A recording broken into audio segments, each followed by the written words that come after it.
الحمد لله نحمده ونستعينه ونستغفره وصلى الله على محمد وعلى آله وصحبه وسلم تسليما كثيرا أما بعد. Nous continuons donc cette série de cours dans la lecture de Rubu' Yasin, l'explication de Surat Muhammad en langue française, Inch'Allah. Nous en sommes au verset 24 de Surat Muhammad. أعوذ بالله من الشيطان الرجيم أفلا يتدبرون القرآن أم على قلوب أقفالها إن الذين ارتدوا على أدبارهم من بعد ما تبين لهم الهدى الشيطان سول لهم وأملى لهم ذلك بأنهم قالوا للذين كرهوا ما نزل الله سنطيعكم في بعض الأمر والله يعلم إسرارهم فكيف إذا توفتهم الملائكة يضربون وجوههم وأدبارهم ذلك بأنهم اتبعوا ما أسخط الله وكرهوا رضوانه فأحبط أعمالهم أم حسب الذين في قلوبهم مرض أن لن يخرج الله أضغانهم ولو نشاء لأريناكهم فلعرفتهم بسيماهم ولتعرفنهم في لحن القول والله يعلم أعمالكم ولنبلونكم حتى نعلم المجاهدين منكم والصابرين ونبلو أخباركم إن الذين كفروا وصدوا عن سبيل الله وشاقوا الرسول من بعد ما تبين لهم الهدى لن يضروا الله شيئا وسيحبط أعمالهم يا أيها الذين آمنوا أطيعوا الله وأطيعوا الرسول ولا تبطلوا أعمالكم. Donc, Allah subhanahu wa ta'ala dit dans le sens du verset 24 de Surat Muhammad: ne méditent-ils pas le Coran? Auraient-ils leur cœur hermétiquement fermé à la foi? C'est-à-dire, pourquoi ces négateurs ne méditent-ils pas le livre d'Allah subhanahu wa ta'ala et ne l'étudient-ils pas attentivement? S'ils le font, nul doute qu'il leur montrera toutes les voies du bien et les mettra en garde contre toutes les voies du mal. Il remplira leur cœur de foi et de certitude et les fera parvenir aux plus hautes aspirations et au plus sublime but. Le Coran leur indiquera la voie menant à Allah et à son paradis, les moyens de perfectionner leur âme, ainsi qu'il leur indiquera les entraves vers la voie du bien, ces entraves qui les mènent vers la colère d'Allah tabaraka wa ta'ala et le châtiment d'Allah tabaraka wa ta'ala, et les moyens d'éviter ces entraves. Enfin, ce Coran, s'ils le méditent, leur fera connaître Allah tabaraka wa ta'ala, leur Seigneur. Il leur fera connaître les noms d'Allah, ses attributs, sa bienfaisance, et leur fera désirer la grande récompense abondante qui est auprès d'Allah tabaraka wa ta'ala, et leur fera craindre le châtiment douloureux qui attend les désobéissants, à moins que leur cœur soit fermé et bloqué par des cadenas scellés. Alors ils ne méditeront pas le Coran. Si le cœur est scellé, le bien ne le touche plus, et il n'encline qu'au mal. Et telle est leur situation. Puis Allah tabaraka wa ta'ala dans les versets 25 à 28 dit dans le sens de sa parole: ceux qui se sont rétractés après que la bonne direction leur a été montrée, c'est Satan qui les a abusés et les a induits à la faute. C'est qu'ils ont dit à ceux qui ont pris en aversion la révélation d'Allah: nous vous obéirons pour certaines choses, mais Allah sait bien ce qu'ils tiennent en secret. Qu'en sera-t-il donc d'eux lorsque les anges venant reprendre leurs âmes leur porteront des coups au visage et sur le dos? C'est qu'ils ont suivi ce qui met en colère Allah, ce qui irrite Allah, et ont pris en aversion ce qui le satisfait. Il a donc rendu leurs œuvres inutiles. Allah tabaraka wa ta'ala nous expose ici la situation qui touche ceux qui ne veulent pas suivre la voie d'Allah subhanahu wa ta'ala et qui dévient de la voie de la guidance et de la foi pour emprunter celle de l'égarement et de la mécréance. Sans aucune preuve, ni guidance, mais par simple suggestion de leur ennemi, qui est le diable, le shaitan, et de la manière dont il leur a embelli leurs mauvaises œuvres. Effectivement, comme Allah tabaraka wa ta'ala a dit dans Surat An-Nisa: ya'iduhum wa yumannihim wa ma ya'iduhum ash-shaytanu illa ghurura. Il leur fait des promesses, des fausses promesses, et il leur donne des espoirs fallacieux. Mais le shaitan, le diable, ne leur promet que de l'illusion. Il en est ainsi parce que quand la vérité leur fut présentée et leur est apparue, ils l'ont rejetée, ils l'ont repoussée.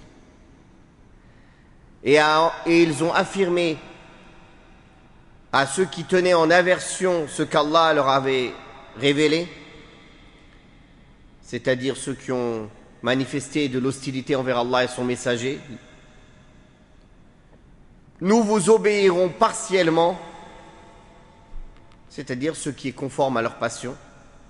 C'est pour cela qu'Allah tabaraka wa ta'ala les a châtiés en les égarant et en les faisant persister dans la voie qui mène au malheur éternel et au châtiment permanent, qu'Allah nous en préserve. Or, Allah tabaraka wa ta'ala connaît parfaitement leur fort intérieur, ce que cache leur fort intérieur. C'est pour cela qu'il les a démasqués et a montré cela à ses serviteurs pieux, afin qu'ils ne se laissent pas tromper et abuser par eux.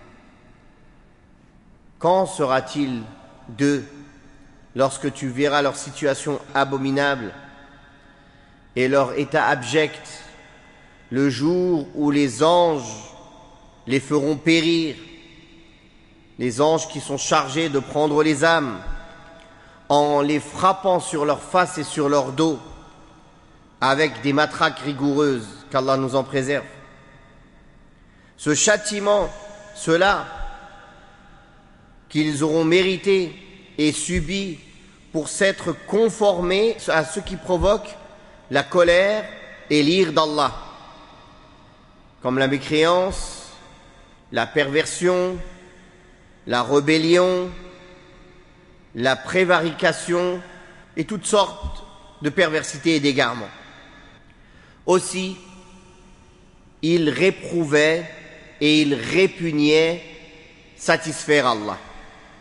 Ils n'avaient aucune envie de faire ce qui les rapproche d'Allah tabaraka wa ta'ala et ce qui leur fait obtenir sa satisfaction et son agrément. Si bien qu'Allah tabaraka wa ta'ala réduira leurs œuvres à néant. Il les rendit caduques et il les fit disparaître, contrairement à ceux qui ont suivi ceux qui suscitent la satisfaction d'Allah tabaraka wa ta'ala et ceux qui ont évité ce qui provoque le courroux d'Allah et sa colère. Ceux-là verront leurs péchés pardonnés et leur récompense augmentée et multipliée. Puis dans les versets 29 à 31, Allah tabaraka wa ta'ala dit dans le sens des versets: ceux dont les cœurs sont rongés par la maladie de l'hypocrisie s'imaginent peut-être qu'Allah ne dévoilera pas leurs âpres rancœurs. Si nous le voulions, nous te les montrerions et tu les reconnaîtrais à leurs traits particuliers. Mais tu les reconnaîtrais aussi à l'intonation de leurs propos. Allah sait bien vos actions. Nous vous éprouverons pour reconnaître ceux d'entre vous qui sont prêts à lutter pour la cause d'Allah et qui savent être persévérants et patients. Et nous évaluerons votre conduite. Allah tabaraka wa ta'ala parle ici des gens dont leurs cœurs sont rongés par la maladie. Que ce soit la maladie des ambiguïtés, des doutes, ou la maladie des passions qui ont transformé leur cœur et qui ont changé son état normal et équilibré à un état malade. Cela croit-il qu'Allah n'est pas capable de montrer au grand jour ce qu'il y a dans leur poitrine, comme animosité, ressentiment et hostilité à l'islam et à ses adeptes? C'est là un doute qui ne sied pas à la sagesse d'Allah tabaraka wa ta'ala. En effet, il est impératif qu'Allah distingue entre le sincère et le menteur à travers les épreuves. Celui qui résiste devant ces épreuves et fait preuve de fermeté dans sa foi est un croyant sincère et véritable. Quant à celui que ces épreuves ébranlent et font renoncer à sa constance et dont la foi faiblit et ne résiste pas, puis qui commence à dégager ce qu'il y a comme haine dans son cœur en montrant son hypocrisie, la sagesse divine implique qu'il apparaisse sous son vrai visage, comme Allah tabaraka wa ta'ala l'a dit dans le sens: si nous l'avions voulu, nous te les aurions fait voir et tu les aurais reconnus à leurs signes distinctifs, à travers leurs caractéristiques qui sont comme des marques sur leur visage. Ainsi, Allah tabaraka wa ta'ala, à toute époque, montre le vrai visage des hypocrites, qui ont dans leur cœur la haine, la rancœur, l'aversion envers Allah, envers la religion d'Allah et envers les adeptes pieux de l'islam, mais qui disent: non, nous sommes vos frères, nous sommes comme vous. وَلَا تَعْرِفَنَّهُمْ فِي لَحْنِ الْقَوْلِ. Mais tu vas les reconnaître à leur parler, à critiquer les règles de la religion d'Allah, à critiquer le Coran, à critiquer les hadiths, à mettre des doutes sur l'authenticité des hadiths, à mettre des doutes sur les règles religieuses qu'Allah a révélées dans son livre et qu'il a enseigné et révélé à son prophète Muhammad sallallahu alayhi wa sallam, et qui nous ont été transmis de génération en génération, préservés par Allah, comme Allah subhanahu wa ta'ala l'a garanti qu'il allait préserver cette religion jusqu'à la fin des temps, jusqu'à aujourd'hui. Mais les gens au cœur malade, ils ont de l'aversion pour cela. Ils ne se suffisent pas d'être égarés eux-mêmes et d'avoir honte de leur égarement, mais ils s'en prennent aux principes de base de l'islam chaque jour, à travers leurs discours et leurs attaques à peine cachées, qui sont de moins en moins cachées. Et Allah les a dévoilés au grand jour, comme il dévoile au grand jour à chaque époque les hypocrites. C'est pour cela qu'Allah tabaraka wa ta'ala a dit: tu les reconnaîtras, dans le sens en français, tu les reconnaîtras cependant à la fausseté de leur accent. C'est-à-dire qu'il est impératif que ceux qui se trouvent dans leur cœur apparaissent et se manifestent à un moment ou à un autre à travers leurs écarts de propos, car les langues ne sont que les miroirs des cœurs. Puisqu'ils montrent ce qu'il y a en eux comme bien et comme mal.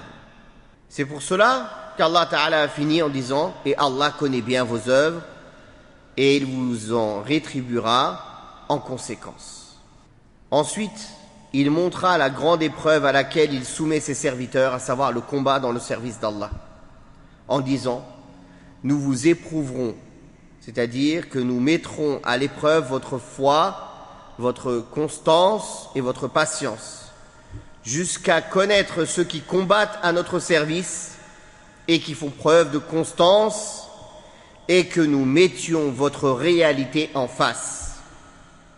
Celui qui se soumet à l'ordre d'Allah tabaraka wa ta'ala et lutte dans sa voie pour faire triompher la religion d'Allah et faire en sorte que la parole d'Allah soit la plus haute, est lui le véritable croyant.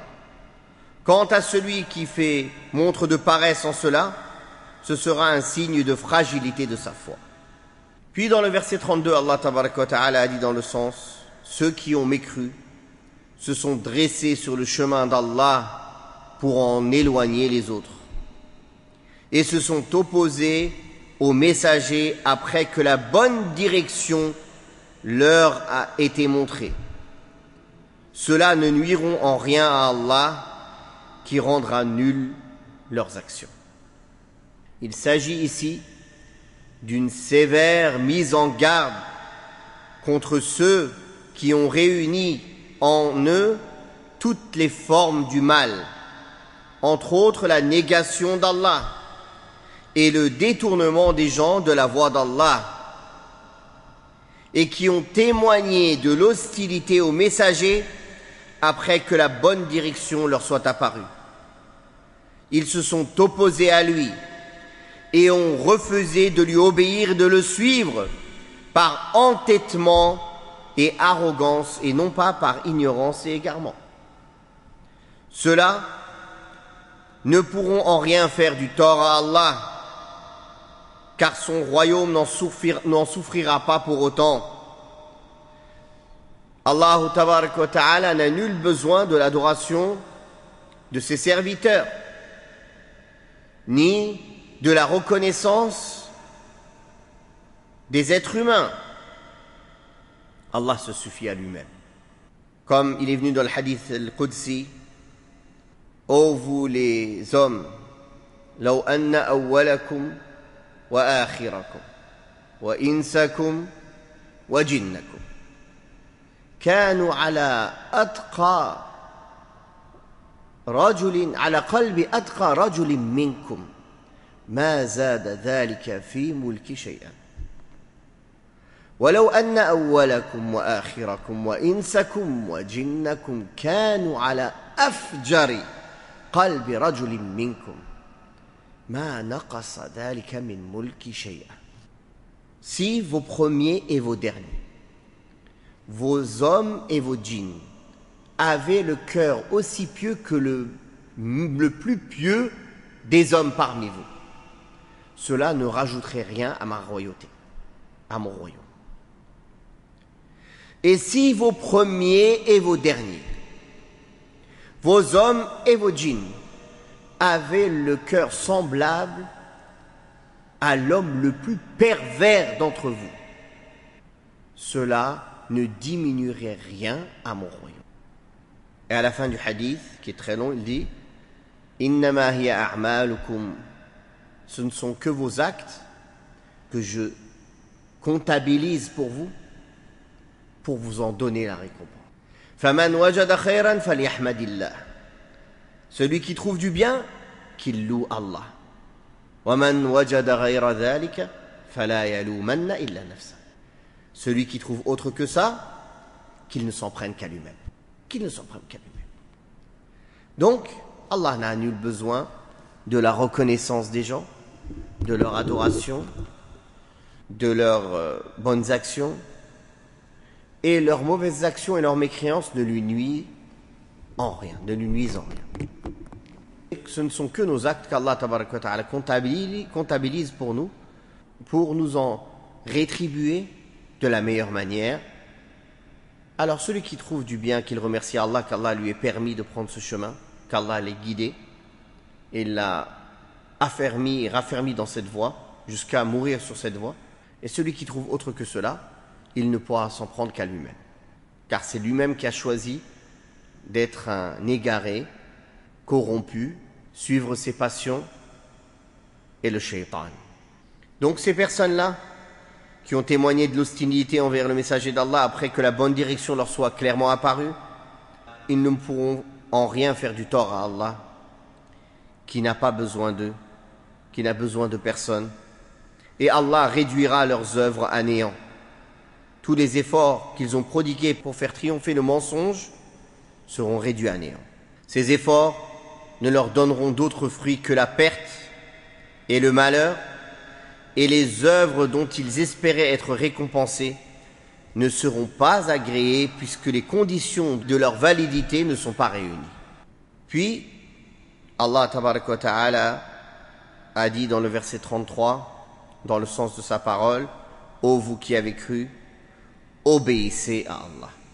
Obéissez au messager et ne rendez pas nulles vos actions ou vos œuvres. » Allah tabaraka wa ta'ala ordonne donc aux croyants ce qui leur assure la réussite, le succès et le bonheur ici-bas et dans l'au-delà, à savoir obéir à Allah, obéir à son messager.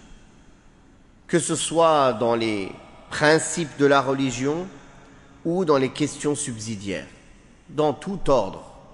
L'obéissance, c'est le fait d'appliquer les ordres d'Allah tabaraka wa ta'ala et de s'abstenir de s'adonner à ce qu'il a interdit. Tout cela en faisant preuve de sincérité et de dévouement absolu et de pratiquer ce qu'Allah nous a ordonné de la manière dont il l'a légiféré, c'est-à-dire dont le prophète sallallahu alayhi wa sallam nous a enseigné. Et il a dit « Et ne rendez pas vos œuvres caduques ». Ceci englobe l'interdiction de les rendre vaines après les avoir accomplies, par tout ce qui est susceptible de corrompre les œuvres et de les annuler, comme le fait de faire de la nuisance ou des reproches après avoir fait un don, par exemple, comme vexer quelqu'un après avoir fait un bienfait, l'avoir aidé ou lui avoir fait un don, comme le fait d'être émerveillé, ou bien la fatuité, ou l'émerveillement de soi-même. L'ujb, que la personne il est étonné par sa propre personne. Comme l'arrogance, la suffisance. De même que l'interdiction de faire des actes qui rendent vains les œuvres et dissipent leurs récompenses. Donc quand Allah nous interdit وَلَا تُبْطِلُوا أَعْمَالَكُمْ, n'annulez pas vos actes, ne les rendez pas caducs, cela englobe tout cela. La vexation, bien sûr, ce qui rend caducs tous les actes, le polythéisme, l'associaterie, la mécréance, la vexation, le fait de rappeler un bienfait à autrui, l'émerveillement de sa propre personne, l'arrogance, la suffisance, etc. Cela englobe aussi le fait de corrompre les actes au moment de leur accomplissement en les interrompant ou en pratiquant un acte qui corrompt, qui rend caduque cette adoration ou cet acte. Ainsi, tous ceux qui annulent la prière, le jeûne, le pèlerinage et toutes les autres œuvres entrent dans cette optique et est interdit. C'est pour cela qu'un groupe de savants se base sur ce verset pour considérer comme illicite d'interrompre toute adoration, qu'elle soit obligatoire ou surérogatoire, sans que cela ne soit justifié par un besoin impératif. Bien sûr, il y a plus de facilité dans les surérogatoires que dans les obligations. Donc, wala tubtilu a'malakum, ça veut dire si tu es entré en prière, tu n'as pas le droit de l'arrêter avant de l'avoir fini. Tu dois la finir. Tu n'as pas le droit de faire quel que soit parmi les actes ou les paroles qui annulent la prière. Wala tubtilu a'malakum. Que cette prière soit obligatoire ou surérogatoire. Sur la partie surérogatoire, les savants divergent. Est-ce que tu peux annuler un acte surrogatoire ou non? Est-ce que c'est haram, c'est illicite de l'annuler? Est-ce que c'est makrouh, c'est détestable? Ou est-ce que c'est tout simplement permis, selon les situations? Et ceci revient aux situations. Par exemple, si quelqu'un fait une prière surrogatoire et sa mère l'appelle, elle a besoin de lui. Là, il lui est demandé de rompre sa prière surrogatoire et d'aller au service de sa mère. Vous connaissez l'histoire de Jurayj, je vous en avais parlé. Comment Allah l'a éprouvé parce qu'il n'a pas su faire le bon choix. Mais c'est une leçon pour nous en réalité. Il priait, sa mère l'appelait et lui disait ma prière ou ma mère, ma prière ou ma mère. Jusqu'à elle a fait dua contre lui. Elle a dit ya Allah, la tumithu hatta turihi wujuha al-mumisat. Et vous connaissez la fin de l'histoire. Ala kulli hal, il y a des cas comme cela. Le jeûne surrogatoire. La personne fait un jeûne surrogatoire, il est invité par un ami, par un frère, par un membre de la famille à manger, et il sait que s'il ne rompt pas, ça peut le vexer. C'est une occasion, par exemple, c'est quelqu'un qui ne voit pas souvent. Alors il sera recommandé de rompre à ce moment-là, par exemple. Sinon, le prophète sallallahu alayhi wa sallam a dit, le jeûneur qui fait un jeûne surrogatoire, amiru nafsihi. Il est le dirigeant de sa personne. S'il veut, il continue son jeûne. S'il veut, il le rompt. Donc vous voyez qu'il y a des cas spécifiques. Mais sinon, en général, on ne peut pas annuler un acte. Surtout s'il est obligatoire. Ça, c'est encore plus dur. Par exemple, on rentre dans une prière obligatoire, on ne peut pas dire « Ah, j'ai changé d'avis, j'annule la prière. Je vais la prier plus tard, par exemple. » On doit la terminer. Ou faire un acte qui annule la prière intentionnellement, comme parler, manger, ou tout autre acte qui annule la prière. Pareil pour tout autre acte. À la base, s'il n'y a pas une justification, si on l'a commencé, on doit la terminer. Vous connaissez par exemple pour la Umrah et le Hajj. El-Ishtirat, la personne qui va à la Umrah et au Hajj, walam yashtarit. Il ne conditionne pas quand il est rentré en Ihram. Je vais vous dire c'est quoi après la condition. S'il n'a pas pu finir la Umrah ou le Hajj, il sera obligé de revenir pour le terminer. Obligé. Par contre, si ishtarata, il a conditionné au moment du Ihram en disant Allahumma mahilli haythu habastani. C'est-à-dire, in habasani habis, s'il y a quelque chose en dehors de ma volonté qui m'arrête, qui m'empêche de finir le Hajj et la Umrah, alors je me désacralise à ce moment-là. J'arrête à partir de là. Celui qui a conditionné cela pendant l'ihram, celui-là, il n'est pas dans l'obligation de venir finir. Si une maladie l'empêche de finir, par exemple, ou autre. On parle du cas où ce n'est pas, par exemple, Hajjatul Islam, le pèlerinage de l'islam, parce que sinon le pèlerinage obligatoire, il devra revenir dès qu'il a les moyens. Mais imaginons qu'il a déjà fait le pèlerinage obligatoire. C'est un autre pèlerinage, surrogatoire.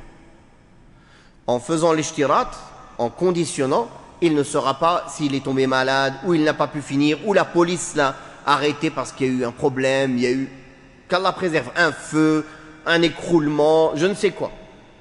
Il ne sera pas dans l'obligation de revenir l'année d'après pour finir.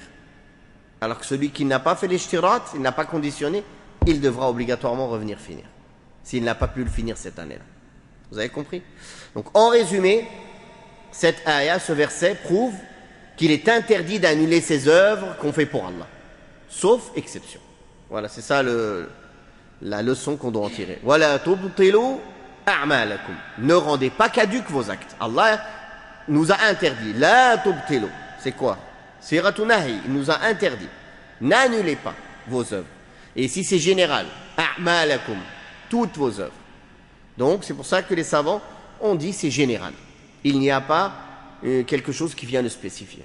C'est pour cela, Allah Ta'ala a interdit de rendre vaines les œuvres, mais au contraire, il a demandé, il a appelé les gens à faire tous les efforts pour parfaire leurs œuvres, pour les améliorer, pour faire toutes les conditions des adorations correctement avant d'y entrer, pour faire toutes les œuvres et les paroles et les actes qui embellissent, qui mène à parfaire cette adoration pour qu'elle soit au mieux auprès d'Allah tabaraka wa ta'ala, que ce soit tout ce qui peut l'aider à la parfaire, que ce soit théoriquement parlant, tout ce qui est scientifique, ou dans la pratique.